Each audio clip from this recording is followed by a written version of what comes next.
This is a reading of J.R.R. Tolkien's The Silmarillion.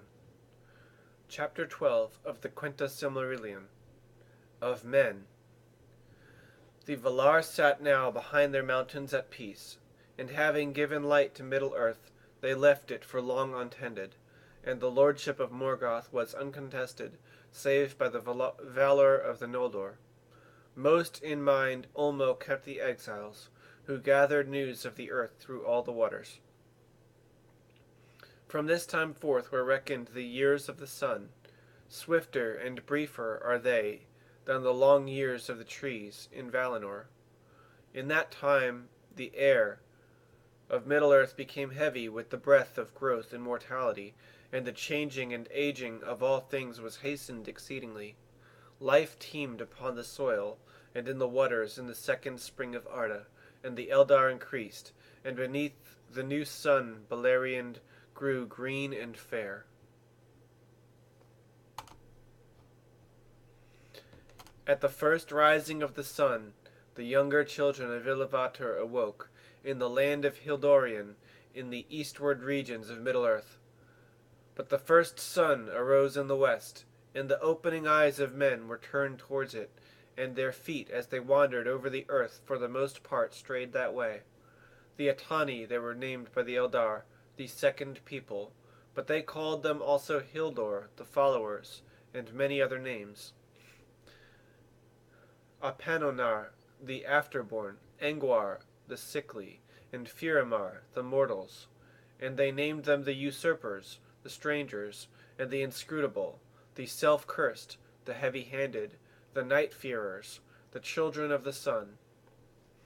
Of men little is told in these tales, which concern the eldest days before the waxing of mortals, and the waning of the elves, save of those fathers of men, the Atanatari, who in the first years of the sun and moon wandered into the north of the world. To Hildorian there came no Vala to guide men, or to summon them to dwell in Valinor, and men have feared the Valar rather than loved them, and have not understood the purposes of the powers, being at variance with them, and at strife with the world. Ulmo none the less took thought for them, aiding the counsel and will of Manwë, and his messages came often to them by stream and flood, but they have not skill in such matters, and still less had they in those days before they had mingled with the elves. Therefore they loved the waters, and their hearts were stirred, but they understood not the messages. Yet it is told that ere long they met dark elves in many places, and were befriended by them, and men became the companions and disciples in their childhood of these ancient folk, wanderers of the elven race, who never set out upon the paths to Valinor, and knew of the Valar only as a rumor and a distant name. Morgoth had then not long come back into Middle-earth, and his power went not far abroad, and was moreover checked by the sudden coming of great light. There was little peril in the lands and hills, and there new things, devised long ages before in the thought of Yavanna, and sown as seed in the dark, came at last to their budding and their bloom.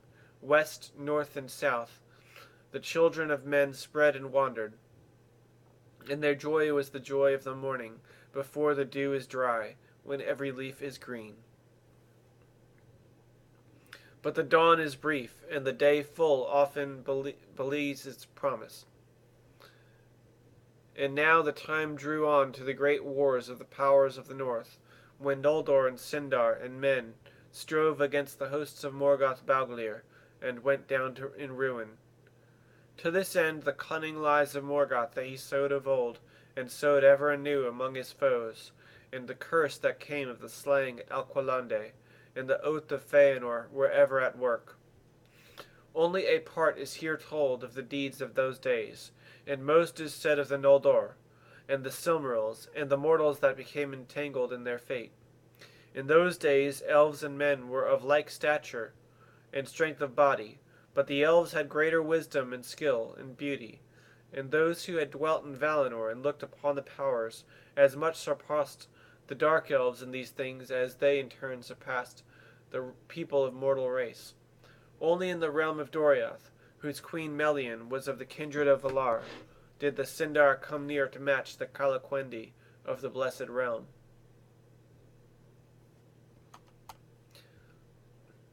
Immortal were the elves, and their wisdom waxed from age to age, and no sickness nor pestilence brought death to them. Their bodies indeed were of the stuff of earth, and could be destroyed. And in those days they were more like to the bodies of men, since they had not so long been inhabited by the fire of their spirit, which consumes them from within in the courses of time. But men were more frail, more easily slain by weapon or mischance, and less easily healed, subject to sickness and many ills, and they grew old and died. What may befall their spirits after death, the elves know not. Some say that they too go to the halls of Mandos, but their place of waiting there is not that of the elves, and Mandos under Ilúvatar alone, save Manwë, knows whither they go after the time of recollection in those silent halls beside the outer sea. None have ever come back from the mansions of the dead, save only Beren, son of Barahir, whose hand had touched a Silmaril, but he never spoke afterward to mortal men. The fate of men after death, maybe, is not in the hands of the Valar, nor was all foretold in the music of the Ainur. In after days, when because of the triumph of Morgoth, elves and men became estranged, as he most wished, those of the elven race that still lived in Middle-earth waned and faded, and men usurped the sunlight. Then the Quendi wandered in the lonely places of the great lands and the isles, and took to the moonlight and the starlight, and to the woods and caves, becoming as shadows and memories, save those who ever and anon set sail into the west, and vanished from Middle-earth. But in the dawn of years elves and men were allies, and held themselves akin, and there were some among men that learned the wisdom of the Eldar, and became great and valiant among the captains of the Noldor. And in the glory and beauty of the elves, and in their fate, full share had the offspring of elf and mortal, Eärendil and Elwing and Elrond their child. Please purchase your own copy of the Silmarillion. This is just a reading.